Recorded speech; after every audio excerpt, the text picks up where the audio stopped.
Oi, gente, tudo bom? Semana passada foi aniversário do Bernardo e ele também queria comemorar na escola com os amigos. Então eu fiz algumas coisinhas simples pra ele poder levar e cantar parabéns lá. Espero que vocês gostem do vídeo. Bernardo faz aniversário quase no Natal, é uma época bem cheia, porque começa a ter a apresentação das crianças, enfim.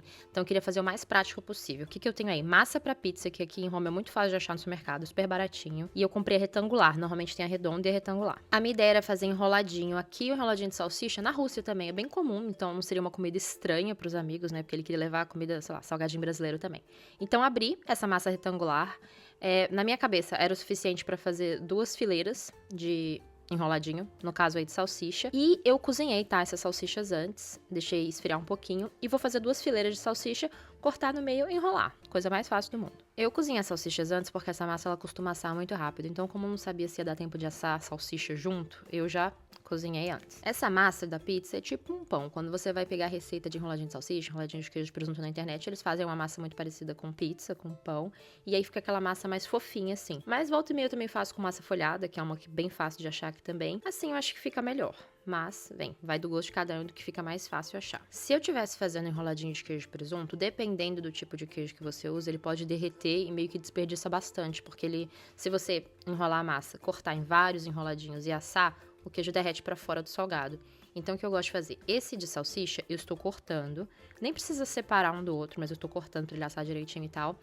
Se eu tivesse fazendo de queijo de presunto, eu dava uma cortada só para meio que ter noção do tamanho que cada salgado vai ficar, mas eu não separaria, para o queijo não ter espaço de sair do salgado, ficar todo na forma e o salgado em si ficar meio vazio, entendeu? Para finalizar, eu tô pincelando aquela misturinha de ovo com leite que eu falei para vocês que eu tô gostando mais. E depois que secasse, eu poderia muito bem congelar, tá? O salgado assim, para poder usar mais pra frente. Só que eu tô fazendo isso de véspera. Então já vou assar, vou deixar numa forminha separado na geladeira e no dia seguinte eu vou esquentar de volta. O Bernardo adora quibe, ele tinha me pedido para fazer. Aqui é relativamente fácil achar aquele trigo da Yoki para quibe.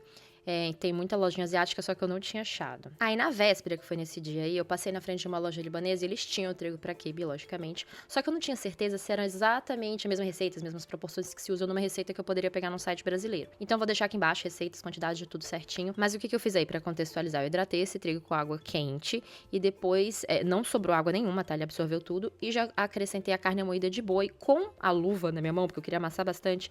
Eu fui amassando um ingrediente no outro pra realmente incorporar, juntar e dar um mínimo de liga antes de adicionar os outros. Eu não sei se é assim que se faz, mas na minha cabeça fez sentido. Coloquei uma cebola picada, piquei uma cebola inteira achando que ia ser bastante, mas a cebola era pequena, então foi pouca, botaria mais numa próxima vez. E de novo, tentei incorporar uma coisa na outra, amassando bastante. Sal. E o que tem? Esse tempero eu também comprei na loja libanesa. Ele meio que contém os outros ingredientes que você botaria no quibe. Então, o que tem aí? Tem a pimenta síria, na verdade seria a mistura de pimentas, né? Tem canela, tem, acho que, cravo. Tem a menta, que eu não botei fresca, eu teria botado, mas aí já tinha. Deixei a massa ali um pouquinho na geladeira. E o quibe tem aquele formato meio peculiar, então eu sei que eu perco muito tempo tentando fazer cada quibe. Eu resolvi deixar mais prático, fazendo tipo um brigadeiro grande, com a quantidade que eu tava tirando na colher. Então eu fiz bolinha com toda a massa de quibe, pra só depois começar a modelar um por um. Faz sentido na cabeça de vocês? Na minha cabeça fazia sentido. Na verdade, eu não fiz com toda a massa, né? Eu enchi um papel manteiga com todas essas bolinhas, peguei de uma por uma e fui amassando ali com a minha mão. É meio que tinha mão com mão ali só no canto. Bem, basicamente eu não sei se dá pra explicar, mas deu pra ver, né? Eu fui fazendo as pontinhas de cada quibe, tentando modelar o mais parecido possível. Mas faça do jeito que foi intuitivo pra você, né? Agora o bolo, vamos começar pelo recheio. O Bernardo tinha pedido floresta negra, então eu tenho aí 2 caixinhas de chantilly, que eu bati junto com 4 colheres de leite ninho, e eu cortei aquelas cerejas em conserva, tirei o caldo, tirei os cabinhos, cortei tudo. No fim das contas, eu bati muito mais chantilly do que precisava, então ficou um pouco assim, ficou meio que sem cereja, mas tudo bem. Eu derramei um pouquinho da calda pra ver se dava mais sabor e agora eu vou rechear o bolo. A massa do bolo eu não fiz com vocês porque tava um caos aqui, mas a receita é basicamente aquele mesmo pão de ló que eu fiz as outras vezes, só que de chocolate. Ao invés de botar 245 gramas de farinha de trigo, eu coloquei 145 de farinha e 100 de cacau em pó. Entendeu? Então eu vou deixar a receita aqui embaixo, mas cortei o bolo em 3. A calda é a mistura da calda da cereja com água. Então molhei a massa super bem e vem com metade do recheio, tentando deixar o mais nivelado possível antes de vir com a outra camada de massa. Repeti o processo de molhar com a calda e vim com o resto do recheio, né, que era mais ou menos metade. Lembrando sempre de pressionar a massa e puxar o saco que a gente põe ali na lateral, justamente para ele não ficar acumulado, tá? E não deixar o bolo no formato esquisito, ficar mais difícil de puxar, enfim.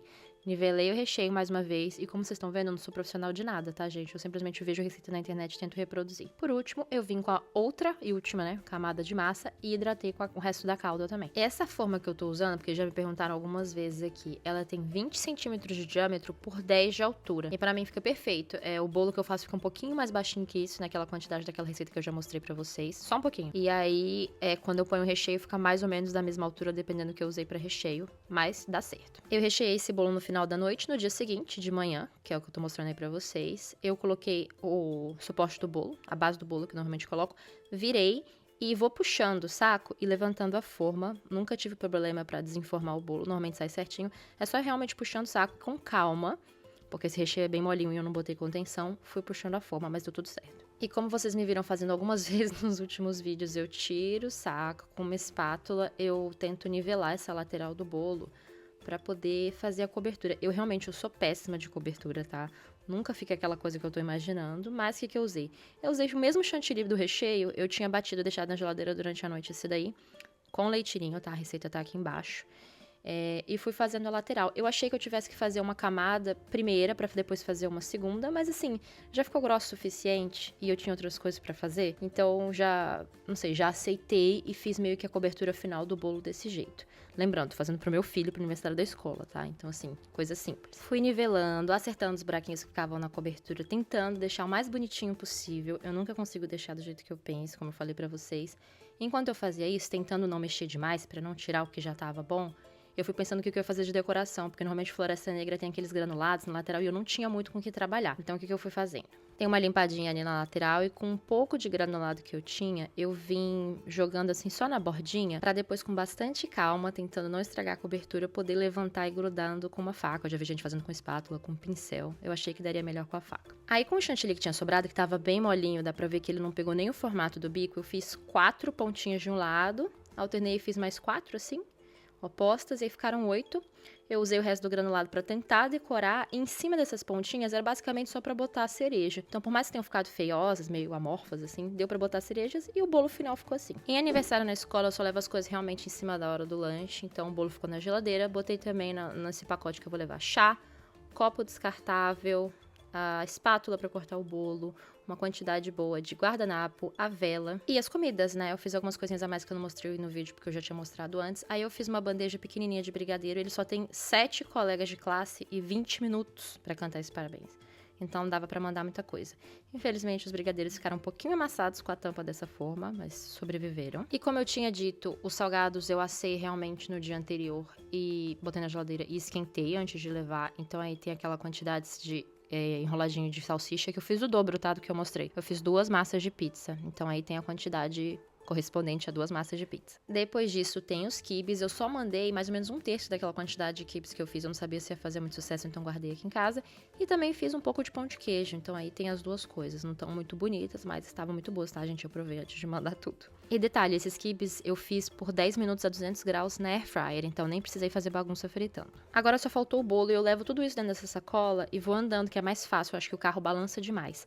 Pra levar o bolo, eu tenho esse porta-bolo, eu mostrei no Instagram, muita gente ficou meio desesperada achando que o bolo ia cair, mas não, segura super bem. Vem essa parte de baixo, o bolo vai na base, que eu já mostrei pra vocês antes. Eu coloco aí no meio, coloco a tampa. E a tampa ficou um pouco apertada dessa vez por causa do cabo das cerejas. Mas não chegou a encostar no bolo, tá? Só deu uma prensada ali nos cabinhos e tem 4 travas. Eu não sei de onde é esse porta-bolo.